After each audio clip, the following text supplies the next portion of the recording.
Hi, I'm Denise Miller, your Leadership Lady Live, and we are here for week 9 of our fourth quarter challenge for 2025. We're in week 9 and we're in the first week of December. And the question for December is, what must I learn to do so that I can go forward successfully in 2026? Now, we're going to be talking this week about our health, and this is our communication tip for the week.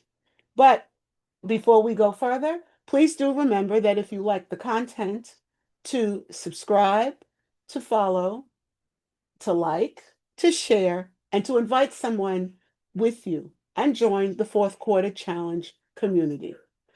This tip starts with this statement.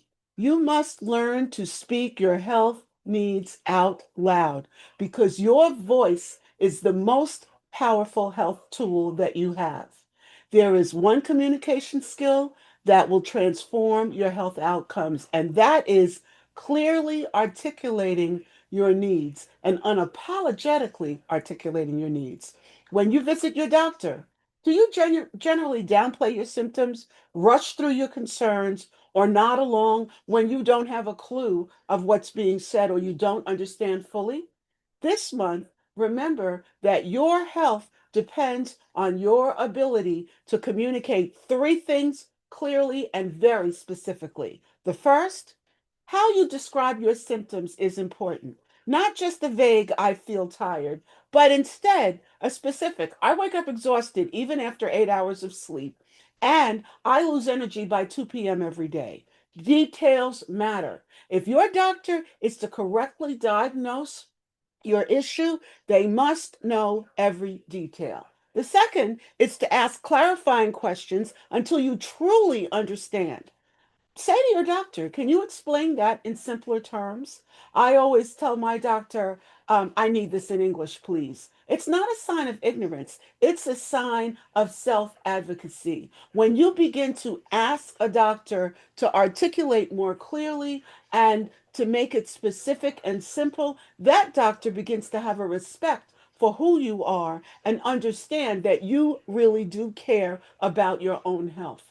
The third thing is to state your essential boundaries, whether it's with your doctor, this doesn't work for my body, whether it's your family, I need to prioritize this, or whether it's with yourself, I'm committing to this change.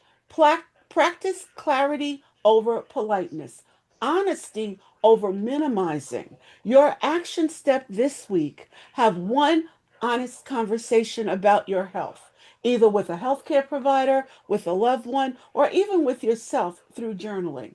It's really important that you make very clear the conversations that you need to have about your health now so that you can continue to have those conversations as you move ahead in 2026. You will be the beneficiary of your own self advocacy and clarity. Now, remember, if you like this content, please do hit the thumbs up to like, the heart to like. Please do hit the notification bell so that you'll know when I post a video. Please do remember also to subscribe or follow me, and please do share the link to this video. Remember that there are others that need this advice, that need this push, that need this encouragement. Thank you so much for spending a few minutes with me today. Have a great balance of the day, and I'll see you next time with a self leadership health tip.